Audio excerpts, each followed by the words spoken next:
Trapping in self-defense, does it serve a purpose? You know, this whole thing has been going back and forth, and obviously in the onset of the internet, the kind of word wars have always gone back and forth. Is trapping relevant? Why don't we see trapping happen in MMA? These are all great questions. These are all great points. What I want to do in this video right here is take out 3 different kinds of traps, and we're going to go over them, but then we're going to show the functionality of how they could fit into the street. I'm going to bring Jack in here real quick. The first one we're going to do is what's called a poxow.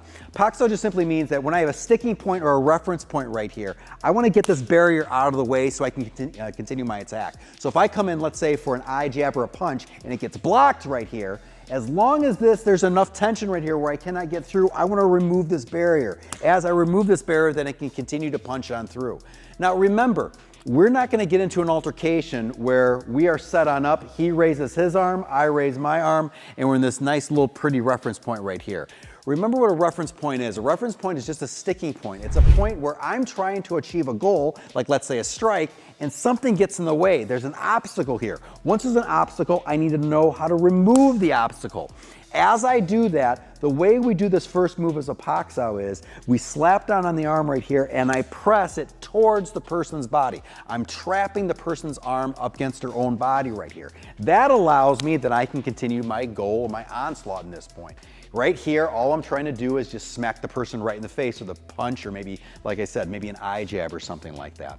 So although we always start right here, I want you to know that we don't just simply set up the fight right here. Now for training purposes, we might be able to start right here just to get some good solid reps in, but I always want to make sure that people can take it to the street. I want to make sure that we can really draw the line between practicing here in the gym and how it looks or how it could play out in the street. And once again, as we do that, I'm going to go for the punch. Now, how we can set this up in a drill format is that Jack could hold this hand right here in the background and let me punch several times just like this, okay? Every once in a while, what is he going to do? He's going to raise that barrier. So instead of letting me punch, he goes here. He's still going to keep that hand up. So now I can continue to go ahead and punch that target, which would obviously be his face in this point, right? So as we do that, I'm going to punch. He can either raise the obstacle or let my punch go through and punch. This is how all of a sudden we can now make something that is argued about that it's not functional. We can make this functional because the goal is not the trap. I'm going to say that again because it's so important. The goal is not to have an obstacle, okay? Our goal is just to hit the target right here, right? But every once in a while, what happens? An obstacle is raised. So as I said before, Jack will put a target back here. We could use a pad, by the way, but just for the simplicity of the video right here, we're going to have him put his hand up, and I'm just going to come in and just punch over and over again. Every once in a while, this arm comes up. Then I have to continue on with my trap to accomplish the goal. The goal is not trapping. The goal is to punch whatever the target is. It's to achieve whatever outcome I have. And we can do so with this Poile move. So now I'm going to take a step back. We are going to go back to this reference point right here of the sticking point. When we do this, it's important that this person is pressing back at me.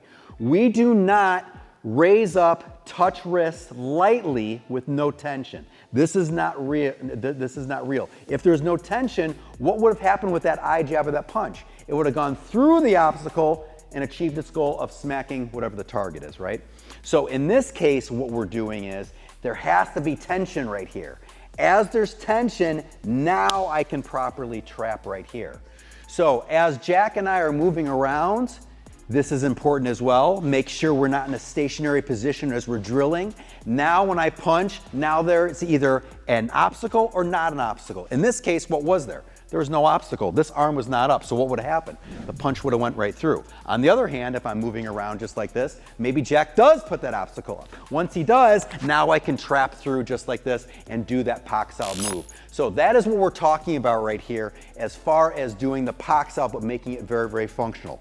There's 2 things that I put in this drill. The first thing is that either there is a barrier or there's not a barrier. That's the first variable we want to put on in. The second variable, there has to be movement. If we put those 2 simple things within this move of the Poile right here, it makes this move so much more functional, like I said. And I think that is what a lot of people who speak against trapping or the functionality of trapping, and quite honestly, they have a pretty good point. People who train trapping many times, they don't make it functional, meaning that they don't put the variable of sometimes they need it, sometimes they don't, and they don't put the variable of simple movement in there. So we need to make sure that we do that. The last little caveat that I want to add on in is making sure that there is tension. If we do this reference point right here, there has to be tension. He has to be pushing back on me right here. Because if there wasn't tension, what would there be? There would be the accomplished move right here, which is the initial strike to the face. That is the first move, the pak sao. Second move that we're going to practice is the Lopsa move. The Lopsa move from a stationary standpoint is if the pak sao, let's say, is blocked. So if I come right through right here and it's blocked right here. As it's blocked, all I'm going to do is I'm going to take this hand, which is still pressing towards the body. I'm going to reach up to the arm right here. I'm going to twist. I'm going to hinge elbow to elbow. And this is my back fist right to the face. Let me show this again. This is our pak sao move. This is our Lopsa move. Now, what could we do to make this more functional? The first thing is sometimes we don't let that backhand actually block, right? So there'll be times where if I go through and I hit right here and there is no blocking hand, that's how we can make this functional, all right? Because now it's not as choreographed. I have to go ahead and react to whatever is given to me. Sometimes there's a blocking hand, sometimes there's not. Let's say in this case there will be. So now when I do this pak sao move, the Lopsa move has to be done because there is a barrier for me to accomplish my objective, which is not to trap. That's not the goal, that's not the objective. The goal is the Lopsa right here, okay, and actually punch the person in the face, all right? So as we do this, pak sao, Lopsa, right here. Sometimes he doesn't block with the backhand, this is what it looks like. Boom, just like this, okay? Sometimes he does. And when he does, boom, this happens right here. This is what we call trapping, but trapping done in a functional standpoint. Sometimes there's a need for it, sometimes there's not. The second thing we want to throw on in there is movement. So as Jack and I are moving around right here, sometimes I come in for the punch, all right, and there is a block, therefore I need the move. Sometimes there isn't, so now we're moving around, I want to punch, there's a barrier, but it comes through right here, and guess what? There is not a barrier. There's not that second barrier. So do I need the Lopsa? No, I don't. What I could do is we could gear Jack up. We could put some face protection right here so we could strike in the face. We just want to make this as simplistic as possible within this video. But that is the second move, which is the Lopsa, and that's how we make it functional. The last trap that we're going to put in here is what we call the Juta. I love the Juta because if there's a functional move right here, this is a great example of one. We've already covered the pak sao, we've already covered the Lopsa, okay? Now, if I'm going, let's say, to a pummel position, or I want to grab someone's neck, maybe I'm going for a hook right here, I'm getting obstruction on the outside with both arms. So this is the kind of reference point that I'm getting right here. Now, as I do this, we want to go ahead and do what? Remove the barriers. Why do we want to remove the barriers? Because I want to get to my initial goal. What was my initial goal right here? Was it to have the person meet me on the outside with both arms? No, that's not the goal. The goal is to do what? It's to get to the neck. That's what I want to do. Once I get to here, now I can do whatever I want to. I can, eye rake, I can headbutt, I can knee, I can strike, I can do whatever I want to do. But I can't do this if there's a barrier. So this is where trapping comes on in. The hands right here are Juta move. I tug down, I pull down, I slap down, so I can go right to the head right here. Why I like this and why this is so functional is because this close quarters position, happens, well, let's just say pretty frequently in altercations. So what we have to do is we have to play up for the part of not getting stuck. How do we get unstuck? We remove the barrier and get up right here. So from a stationary standpoint, just to isolate this move, both arms are up, just like this. I use both hands, I smack down, then I can go back up to grab the neck right here. So as we do this, we can stop right here just to practice techniques. Now, the two variables that we throw on in, the first one is sometimes Jack's gonna let me grab his neck. Sometimes I'm gonna try to grab the neck and his arms go right up, and then I need to initiate the Juta move. So sometimes it happens, sometimes it don't. So that's the first way we can make things functional. Second simple way we can make things functional is add in the movement right here. So as I move around just like this, my goal is to get to the neck. As I get to the neck, I come right in here, I can get to the neck. Now I just have to follow up.